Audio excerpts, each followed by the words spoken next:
Well, welcome to Monday. Good morning, good evening, good afternoon. I hope everybody's doing well. It's Monday, the 26th of April, and I hope everybody enjoyed the presentation yesterday on the Happy Meal. I know it made me very happy, and I hope it made you happy viewing it. I also wanted to let you know you can get a Happy Meal with a cheeseburger. It doesn't have to be a Happy Meal hamburger meal. It can be a cheeseburger Happy Meal. So it's up to you. Some people are watching their cheese intake or their dairy. Some people have stomach disorder. I think they call it, people who can't have milk, or they can't have this and they can't have that. It's always fun to eat with someone at a restaurant who just has trouble with dairy or any other type of food, and they're continually talking back and forth with the waiter or the waitress what they can eat, what they can't eat, what's inside the food that they may or may not eat. It's very, very disheartening. When you go out to a restaurant, you just want to have a good time and order all the food and have a great time. And then you've got that one individual who just seems to have problems with everything and everything. Lactose intolerant, that's it. Lactose intolerant. If I find out somebody's lactose intolerant, I'll try to get out of having a meal with them, because it's just a pain in the butt. That's what it is. It's a pain in the butt. So it's kind of windy outside today in Austin, Texas. It's 79 degrees. It's bombing. It's a nice breeze. And hey, knock it off. Knock it off. Sometimes the cat will just claw the carpet. A lot of times you'll go into people's homes who have cats, and things are just dilapidated. They're just scratched to shreds. And so that's what I was yelling at, and I want to apologize. So don't forget, you can have a cheeseburger with your Happy Meal as well. And I hope it makes you as happy as it made me. I've received some dialogue about the mascot at Buc-ee's. And yes, it is a beaver, not a chipmunk. I was incorrect. It looks like a chipmunk, doesn't it, But in actuality, with the tail, it can't be misplaced or misidentified as anything but a beaver. So with that said, I also have some exciting information for you today. I have talked to the hacker, and the hacker has agreed to an interview number 2. The hacker has agreed to be interviewed number 2. So I am gathering questions for the hacker as we speak. I'm going through some materials. I want to see I want to make it the best interview I can with the hacker. I don't want to waste his time. A hacker's time is very, very valuable if you don't know. And they they only stop hacking to eat and defecate, shower, sleep. Otherwise, you can't get him away from that computer terminal. And I respect that in him and in the hacker. So let's start with some items of interest for the 26th of April. In history, what happened? Number 1, John Wilkes Booth was killed or killed himself. This would be 12 days after he assassinated President Lincoln, Abraham Lincoln. Today's date, he was found in a farmhouse, in a barn, out in the countryside, and it is not clear whether he killed himself or he was killed at the hands of federal agents. So 1865, not 1965, 1865. In 1986, we had that terrible nuclear meltdown in Russia, the Chernobyl. I got it right. Chernobyl, Chernobyl, Chernobyl, Chernobyl, Chernobyl nuclear power plant had a massive meltdown and released radioactive materials. I don't know, smoke, gas, vapors, particles, you name it, it was released, and it was quite a big problem. One of the drawbacks of nuclear energy, it must be kept cool. It cannot be allowed to overheat. And if it overheats and it's not cooled properly, you've got a radiation leak. And everybody knows what radiation can do to the human condition. So we hope that this never happens again. I think we had our own nuclear meltdown over in 3 Mile Island in Pennsylvania. You can do some research on 3 Mile Island. Very interesting, and as well as Chernobyl.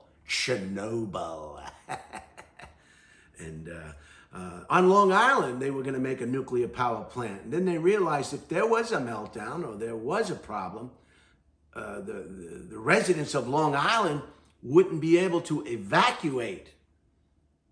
It would be a logjam of people trying to get away from this Shoreham. It's called Shoreham nuclear power plant. Anyway, they built this millions and millions and millions of dollars worth of concrete to build this nuclear power plant, and it's still there to this day. You can Google it, just Google it. Beautiful power plant, but they can't use it because somewhere along the line they all decided that it was too dangerous to operate this nuclear power plant with no proper safe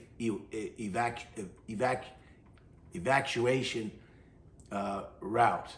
So some nuclear facts today. In 2007, Jack Valententi passed away. He was 85, and this was the dream job. How would you like this job? He was in charge of the Motion Picture Association of America, MPAA. Very powerful, very lucrative position. I'm not sure of his background. He could have been a politician, I think, and then he became the head of the Motion Picture Association of America, a very, very powerful body. Motion pictures have been used over the years in America for all different reasons, to promote the sale of bonds, war bonds, to promote gun-ho war efforts. So Hollywood and Washington, they have a kind of a tongue-in-cheek relationship that's kind of gray, kind of foggy, but nevertheless, it's there. And if you don't think it's there, you're a bit naive on a Monday. Anyway, what makes it so important, the fact that he died today in 2007 at the age of 85, was this gentleman, Jack, and I'll spell his last name as Valenti, and Valenti, Jack Valenti. And this is the gentleman that formed or created or was responsible for the motion picture rating system. And I'll just go over it. It's really simple. G, of course, is for general audiences. Everybody can watch a G-rated motion picture. It has no foul language. I repeat, it has no foul language, no sexual content whatsoever. This is for everybody. This is for Grandma. This is for Aunt Louise. This is for Uncle Harold. This is for Laura and Kathy. This is for anybody from any age. You know, if they're breathing, they can come in and watch this motion picture. And that's the most commonly. G is commonly known for Walt Disney films, productions, and plays. The Lion King. Don't get me started on The Lion King. I'm not a big fan of The Lion King. I'm just up to here with The Lion King. Everybody raves about The Lion King. Oh, it was a play, and how it was a movie, and it was a great story. It's a cartoon, okay? It's a cartoon. I'm uncomfortable with adults watching cartoons. It's an animation. And anyway, lions don't speak either. Lions don't talk. The Lion King. I just want that franchise to go away. I just want it to go away. I'm so sick of hearing about the Lion King. God, it's like a religion. It's like a religion. People are more interested in the Lion King than they are if maybe there's a God out there someplace. God, how much Lion King? It's like the people that go to the Rolling Stones concerts. How many Rolling Stones concerts can you go to before till your brain leaks out the side of your eardrum? Anyway, so G, everybody can go to G. PG is parental guidance is suggested. Parental guidance is suggested, PG. Then there's something that came along called PG-13. And what PG-13 was, this was made because some parents were concerned about the content of PG. So they lobbied for PG-13, which means strong parental guidance. That this is kind of, holy cow, we might hear a little bit of foul language. We might hear a locker room joke, perhaps. We might even see the back of a woman's neck or ear or calf or naked, maybe a naked hip. So PG-13 became known as the parents' backstop. They weren't happy with some of the content in PG. They wanted PG-13, and the Motion Picture Association of America and Jack provided them with that comfort that they so desperately wanted. And then there's R. R, you have to be, you cannot be admitted if you're under 17 without a parent or a guardian or an uncle or some cool cat cousin, somebody who, they rarely check anybody. Nobody knows who's that. All they want is that $16 ticket or whatever it is. Nobody's saying, is that your guardian? Is that your uncle? Is that your dad? Is that your older brother? Nobody's checking anything, You could go in there with 3 heads looking like So R is an R. You're gonna have nudity. You're gonna have sexual content. You might see a breast. You might see half a woman's breast.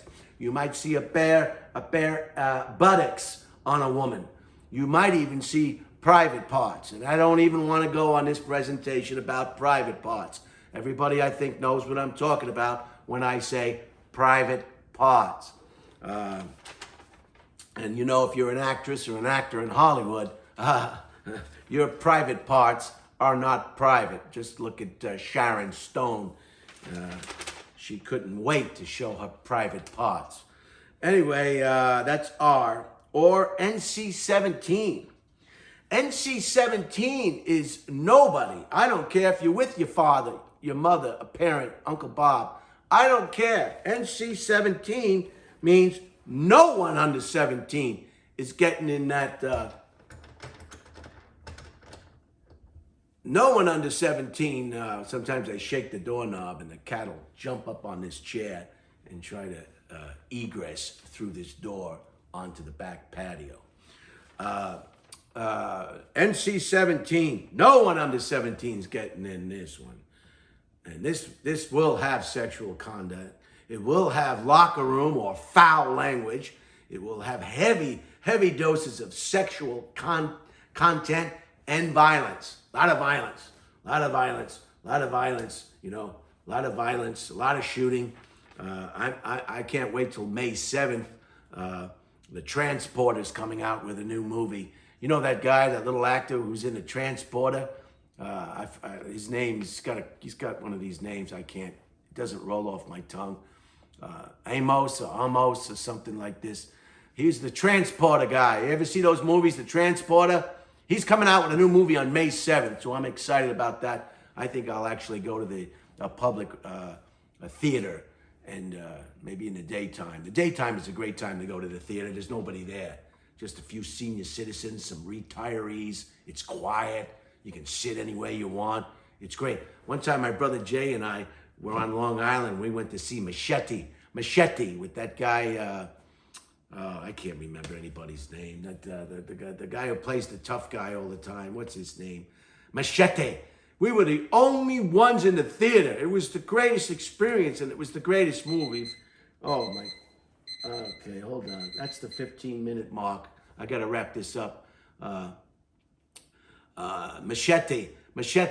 You know, the comedy Machete, the guy with the questionable skin, and he always plays the criminal. He was. I just can't think of all these things right really quick. You know, I just don't have it. So see that movie, The Machete.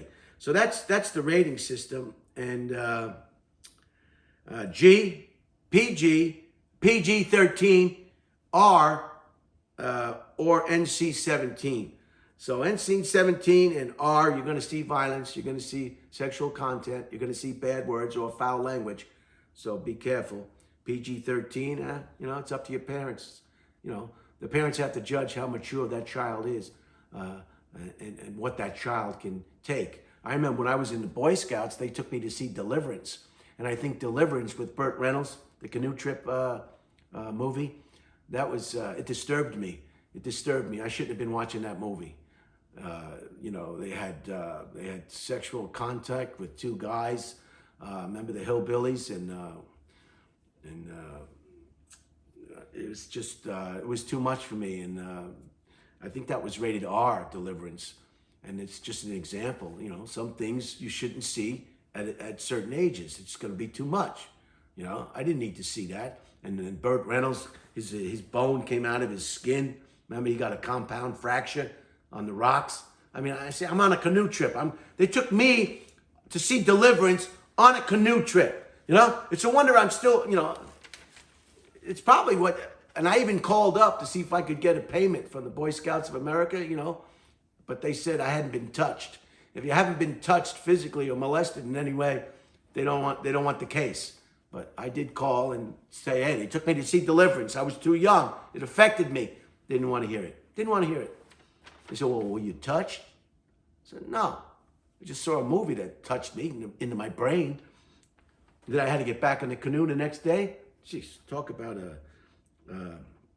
and the last one, because we're running out of time, we're already over the 15-minute mark, is today Bill Cosby, the famous comedian, in 2018 was found guilty of drugging women in his private residence. Very creepy, very creepy. Most men will make a pass at a woman and maybe get a slap in the face. Maybe will be asked to leave the residence or the room or the hotel or the party, and they'll be embarrassed. And you know, some men, evidently Bill Cosby was uncomfortable with women and didn't like rejection or didn't want to take the chance of rejection, but he loved women. So the only way that he could be intimate with women is to knock them out, drug them in this case. And then, so very, very, very creepy, very, very sad. Here was a gentleman that was telling people how to live their life. And it turns out that those are the people you have to watch out the most. So Bill Cosby found guilty in 2018. That's it. We're over 15 minutes, so I'm gonna cut it off. I want to thank the hacker again. Look for a hacker interview number 2 in the very future. And have a great Monday. Don't worry about Monday. It's just another day, and we're alive. So, you know, what would you rather? What's the alternative? You know, and you can only decide what kind of Monday you want to have or you had. Most people listen to these videos or these presentations, and then they sleep, and then they're wiping puddles of unswallowed saliva off their pillow. So have a great Monday. Decide to have a good Monday. I am, and I'll see you on the rebound.